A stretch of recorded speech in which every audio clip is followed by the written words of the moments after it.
హీనపరిచేస్తున్నాయి, ఆధ్యాత్మిక అంధత్వంలోనికి సంఘాన్ని నెట్టేస్తున్నాయి. కానీ ఇలాంటి పరిస్థితుల్లో కూడా చాలా మంది సంఘములో దేవుడి కొరకు ఎలా ఉంటారంట, సిద్ధపడి వారు ప్రభుత్వం కూడా ఎక్కడికి వెళ్తారు, పరలోకంలోనికి వెళతారు అనే సంగతిని నేను జ్ఞాపకం చేస్తున్నాను.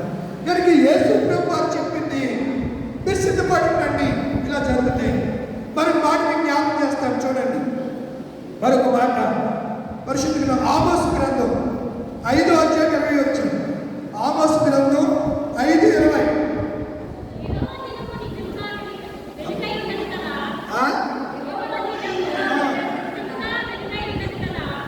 ఏమంటున్నాడు ప్రశ్న, ఏమంటున్నాడు? యెహోవా దినము వెలుగై ఉంటుంది. నాకు మనం చదువుకున్నాం కదా, యెహోవా దినం ఎలా ఉంటుందని చెప్పాను, చీకటి. వెలుగు ఏమాత్రం క్లారిటీగా పరిశుద్ధాత్ముడు వ్రాయించాడు ఆమోసు ప్రభుత్వంతో. ఆమోసు ఎవరు? పశువులు కాపరండి, మేడి పళ్ళు వేసుకునేవాడు. మేడి చెట్టు దగ్గరికి వెళ్ళి గేదెలు కాసుకుంటూ మేడి పళ్ళు వేసుకునే ఆ వ్యక్తితో దేవుడు మాట్లాడుతున్నాడు. దేని గురించి? క్రీస్తు యొక్క రెండవ రాకడ గురించి మాట్లాడుతున్నాడు. చదువు.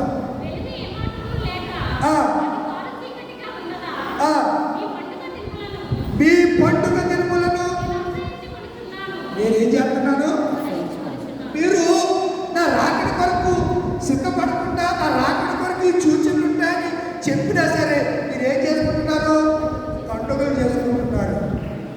ప్రార్థన చేయట్లేదు, పండుగలు చేస్తున్నారు, మీరు సిద్ధపడట్లేదు మీరు అని ఒక పశువుల కాపరితో దేవుడు మాట్లాడుతున్నాడు అనే సంగతి నేను జ్ఞాపకం చేస్తున్నాను.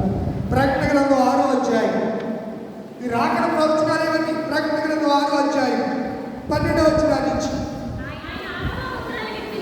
ఏ ముద్ర ఇప్పాడంట? ఎన్ని ముద్రలు ఉన్నాయండి బైబిల్లో? ఎన్ని ముద్రలు ఉన్నాయి? 7 ముద్రలు ఉన్నాయి. 7 సంఘాలు, 7 నక్షత్రాలు, 7 దీపస్తంభాలు, 7 కోట్లు. ప్రకటన గ్రంథంలో 7 అనే పదం మీద చాలా ఉన్నాయి. ఆయన ఏ ముద్ర అంట? 7 ముద్రలో 6వ ముద్ర. 6వ సంఖ్య ఎవరిది? మనిషి. 666 సంఖ్య ఎవరిది? సైతాను గాడిది. ఎవరిది? సైతాను గాడిది. 6వ దినాన్ని దేవుడు ఎవరు చేశాడు? నన్ను చేశాడు. ఇలా చెప్తే మీకు అర్థమవుతుంది. ఆదాము ఎన్నో దినాన్ని చేశాడు? 6వ దినాన్ని చేశాడు. 6 అనేది మానవుని సంఖ్య. ఆయన 6వ ముద్ర ఇప్పినప్పుడు ఎవరు చూస్తున్నారు? దేవుడిగా నేను చూడకంటే అదే మరి కాన్సెప్ట్ అర్థం అవ్వాలి మీకు. అర్థమైతే బైబిల్ ఈజీగా అర్థమైపోతుంది.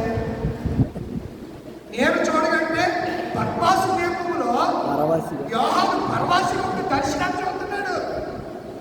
ఎవరు లేదు, ఆయన అక్కడే ఉన్నాడు. చట్టాలను ఇటు చంపునేశారని చెప్పి తీసుకెళ్ళి ఏం చేశారు? పద్మాసు దీపంలో పడేశారు. ఊరికి ఊరి బయలు వేశారు. ఊరి మూకుట్లో ఏది మనవాడు ఏం చేస్తున్నాడు? ఈత కొడుతున్నాడు. ఏంటో బాబు చావలేదు. షడ్రకు మేషకు అభినందనలు అగ్నిగుండంలో ఏం చేశారు? కాలిపోయారా? చక్కగా 4వ వ్యక్తితో మాట్లాడి చేస్తూ మాట్లాడుకుంటున్నారు. ఈ దృశ్యాన్ని ఎవడు చూశాడు? చూసి ఆడి గుండు పగిలిపోయింది. గుండు గబ్బెళ్ళిపోయింది. ఇదేంట్రా బాబు, మన ముగ్గురు వేసాం, మన కాలిపోవట్లేదు. సరే కదా. ఇంకొకడు వచ్చి కూర్చున్నాడు. ఈ కాలి వాళ్ళు ఏకాకెళ్ళి లేవు, శవాలుగా కాలిపోయారు. వాడు బసైపోయారు, కాలిపోయారు. ఏంటంటే అని చెప్పి అతను ఆశ్చర్యపోతున్నాడు. పద్మాసు దీపంలో పరవాసున్నటువంటి యోహాను నేను చూడగా, అది పట్టుకున్న వాక్యాన్ని, నేను చూడగా ఏం కలిగిందంట? భూకంపం కలిగదు. సూర్యుడు కంబల వలె ఏమైపోయాడంట? అలా నేరేడలో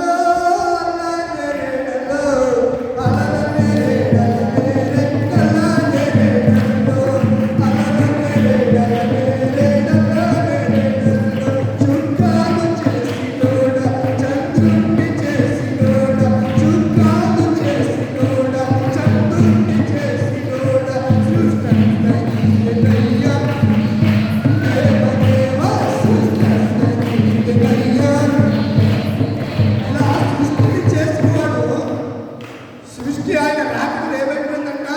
సూర్యుడు కంబళి వలె నలుపాయను. చంద్రుడు ఏమైపోయాడంట? ఎర్రగా అయిపోయాడు. వీడేమో నలుపు అయిపోయాడు. ఎవరు? సూర్యన్న. చంద్రన్న ఏం చేస్తాడు? నీకు చంద్ర అంటే చంద్రుని కాకిస్తాడు అనుకుంటున్నాడు మీరు అటువంటి వాళ్ళు. చంద్రుడు ఏమైపోయాడు? రక్తవర్ణం అయిపోయాడు, ఎర్రగా అయిపోయాడు. సూర్యుడేమో నల్లగా అయిపోయాడు, కంబడి వలె నలిపాయను. నక్షత్రాలంట గాలికి, మనకి వేసవకాలంలో ఈ సమ్మర్ సీజన్లో గాలి వస్తే మామిడి పడి సీజన్ మామిడికాయలన్నీ ఏమైపోతాయి? మీరు తెల్లారి బుధవారం మార్కెట్లోకి వెళ్తే గుట్టలుగా అమ్మేస్తారు. 150 రూపాయలు, 100 రూపాయలు అంటాడు. ఇటు కాలంలో కొత్తపల్లి కప్పులు మామిడికాయ కొనాలంటే పచ్చడికి ఎంత? కాయ 50 రూపాయలు, 30, 40, 50 రూపాయలు అమ్ముతారు. ఎందుకు ఈ విషయం చెప్తున్నారంటే యేసు ప్రభు వారు సిద్ధపడి మనకు చెప్పాడు కదా. సిద్ధపాటు ఆ సమయంలో ఈ ప్రకృతిలో నా రాకడలో సూచనలు కనపడతాయి. ఎలా ఉంటాయంటే చంద్రుడు కంబడి వలె, ఆ సూర్యుడు కంబడి వలె నలిపైపోతాడు. చంద్రుడు నక్షత్రాలు అంజూరపు చెట్టు, ఇందాక కూడా మనం చదువుకున్నాం. అంజూరపు చెట్టు లేకపోతే చిగుర్చినప్పుడు ఏ కాలం వచ్చిందంట? ఏ కాలం? స్ప్రింగ్ సీజన్ అంటారు దాన్ని, వసంతకాలం. ఇప్పుడు చూడండి, మట్లానికి అన్ని ఆకులు వాడిపోయి రాల్చేసి మరలా కొత్తగా వస్తుంటే మీరు ఆ ప్రకృతి సోయగాన్ని చూడండి.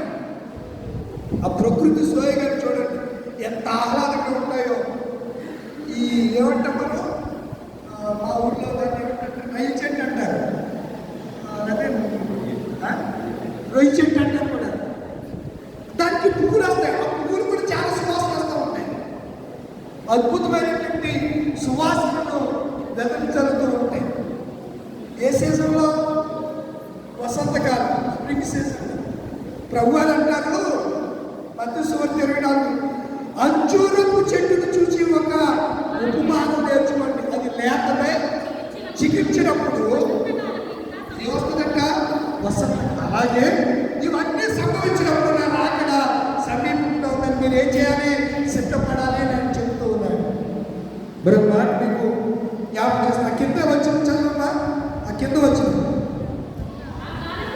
16 వచ్చిన చదవాలి. 16 వచ్చిన అంటే ఎక్కడికి వెళ్ళాలి?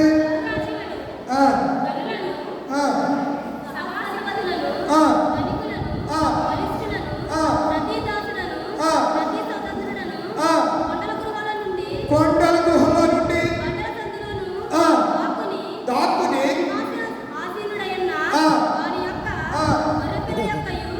ముగ్గురంతా నుండి, ఇందాక మీరు అక్కడ చదివేశారు. భూజనులంతా చూసి ఏం కొనుక్కుంటారని చెప్పాడు మత్తయి సువార్త 24వ అధ్యాయంలో. బండ సత్తున పావురమా, పేట పీటన పావురమా, వరుడు నిన్ను కోరినాడు, కలత చింతకుడా, ప్రియుడు నిన్ను చేరినాడు, భీతి చింతకుడా. సిద్ధపడుమా వసంతమా, సిద్ధపడుమా వసంతమా, యేసు వచ్చు వేళ ఎన్నేచియుమా, యేసు వచ్చు వేళ ఎన్నేచియుమా. బండ సత్తున పావురమా, ప్రియుడు నిన్ను కోరెను, వరుడు నిన్ను కోరెను, నీ స్వరము వినిపించుమా, నీ ముఖము చూపించుమా. యేసు రాజు దిగి వచ్చు వేళ, యేసు రాజు దిగి వచ్చు వేళ, నీవు సంసిద్ధమా, నీవు పరిశుద్ధమా. సిద్ధపడుమా, సిద్ధపడుమా వసంతమా, యేసు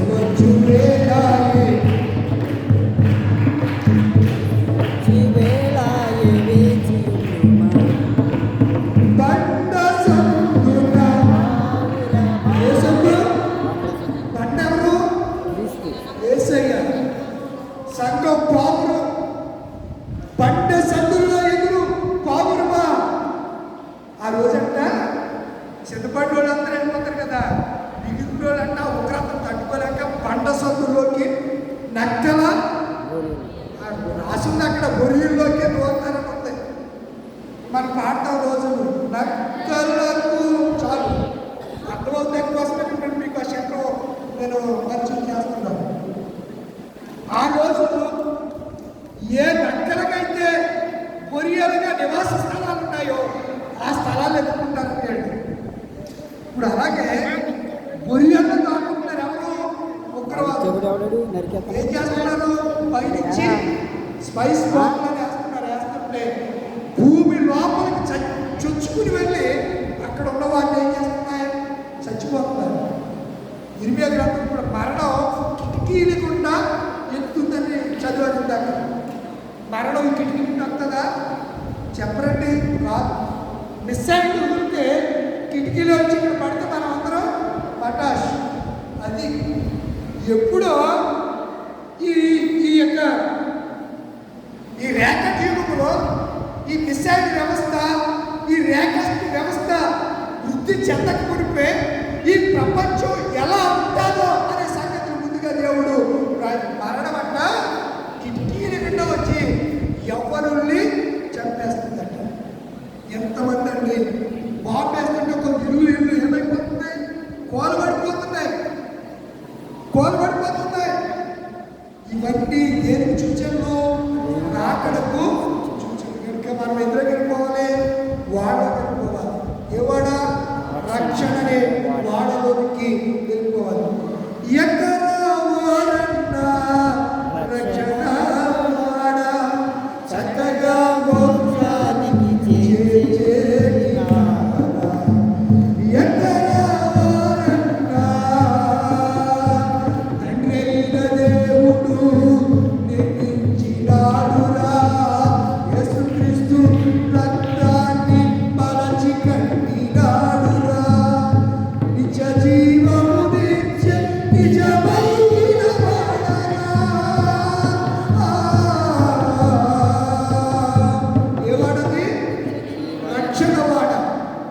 సిద్ధపడినోళ్ళు ఏ వాళ్ళకి అన్నారు? రక్షణ అంటే ప్రభు దగ్గరికి రాళ్ళని దేవుడు త్వరగా వస్తున్నాడు. సిద్ధపడితేనే ప్రభుతో ఉంటావు, ఈ ఎండ పాలనలో ఉంటావు. సిద్ధపడిన కన్యకలకు తలుపు తీయబడింది, లోపలికి వెళ్ళారు. వెంటనే ఏమేసేసారు? వెళ్ళి అయ్యా తలుపు తీయంటే నోవాహు కాలంలో కూడా తలుపు తట్టారు. వెళ్ళి తలుపు ఎవరేసేసారు? నోవాహు తాతగారు కట్టిన వాడికి తలుపు ఎవరేశారు? దేవుడే వేసేసాడు. తీయాలంటే దేవుడే. ఆయన వేస్తే ఎవడో తీయడానికి వీళ్ళే, ఆయన తీస్తే ఎవడో. ఇప్పుడు తలుపులు మన ఎదుట బాహాటంగా తీర్చి తెరవబడుతున్నాయి. మనం ఎక్కడికి రావాలి? దేవుడి మందిరంలోకి, పరిశుద్ధ స్థలంలోనికి రావాలి. ఎందుకు రావాలి? క్రీస్తు రాజ్యంలో వారసులుగా ఉండాలి. క్రీస్తు రాజ్యాన్ని మనం స్వతంత్రించుకోవటానికి విషయాలన్నీ ప్రభు చెబుతూ 30వ వచనం మత్తయి సువార్త అయిపోతుంది. మత్తయి సువార్త 30వ వచనం. అప్పుడు మనుష్య కుమారుని, ఏ కుమారుడు? ఈ అదవరికి అర్థమవ్వాలని నేను దేవుడి కుమారుడు అంటే నువ్వు దేవుడి కుమారుడు ఎలా అవుతావు అని అడుగుతున్నారు వీళ్ళు. అందుకని మనుష్య కుమారుడు మీరు అనుకుంటున్నారు కదా, ఈ భాషలో నేను చెప్తానని. మనుష్య కుమారుడు సూచన